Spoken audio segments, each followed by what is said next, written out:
Now we can take you to London and show you some live pictures from riots that seem to be running out of control in several locations across London. That includes Peckham and Hackney and Croydon and even as far as Birmingham.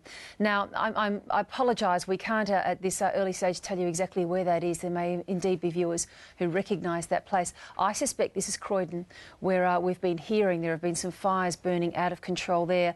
The looters and the rioters that are, according to many officials who are involved in this and are observing it, seem to be taking a rather opportunistic response to the shooting of a man in another part of London over the weekend. They now seem to be organising themselves and popping up in various places right across London. Just to mention those places again, in Hackney, in Croydon, Birmingham and Peckham as well. I think this is probably in Croydon, but you can see there significant structures, you know, well alight and burning completely out of control. Another thing, Michael, that I've been following this morning by some London tweets, and a lot of people are tweeting this morning, is that they've been calling for riot police and police to attend where there have been these incidents, and the police have been extremely slow to show up. Police have also issued an extraordinary warning to parents across Greater London to contact their children tonight, their teenage children or older children who may be out, and explicitly telling them to get off the streets. Obviously, there are fears by authorities that this rioting we're seeing so graphically shown there could escalate as the hours go on. I just want to share with you, there are some tweets by Rowena Davis, who's a journalist and also a counsellor, who's been tweeting, and she's clearly been in Peckham herself. She probably even lives there. I've called the police twice, but no one comes. The whole of Peckham High Street is under threat. Kids are trying to get into Western Union and Coral, two shops there. I'm a counsellor here, but I feel powerless. All I can do is tweet, take photos, call police and ask if residents are okay. And I'm talking to kids here, they're starting to get competitive. They want more trouble than Brixton, more than Hackney. This is turning into territory.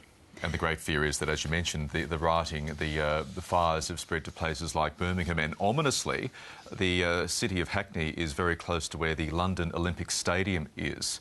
That is one of the areas where we have seen shops attacked and buildings set alight. And the question has to be asked is, if the rioting is as serious and as extensive as is being reported, are there enough resources, are there enough police to go to every pocket of London under assault? Clearly not, and that's exactly what these people who are eyewitnesses to these events have been tweeting this morning. They're just not getting any help at all. That's an astonishing fire that we're seeing there. And we can see there, from what we see from that bird's eye view from a chopper, that there are no visible firefighters there putting out what looks like to be a very, very serious blaze. Now, whether they're on the way there or whether they simply can't cope with the extent of the fires and damage, we just don't know at this stage. Now, this is a comment that's just come in, quoted by the London Times.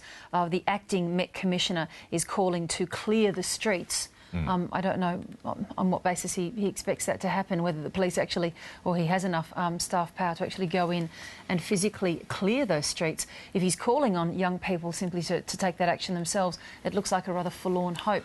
One interesting element of this is that unlike, as you've been seeing, say, perhaps in the Arab Spring, where young people have marshalled themselves via Facebook and Twitter, Facebook and Twitter have not been used much, according to the London press overnight, in this matter.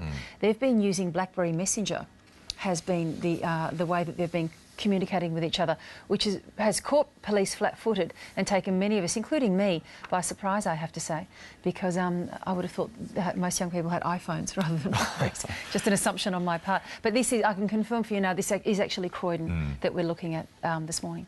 Now, we'll obviously stay across this developing story in London and Birmingham and bring further developments to you as they come to hand over the course of the morning.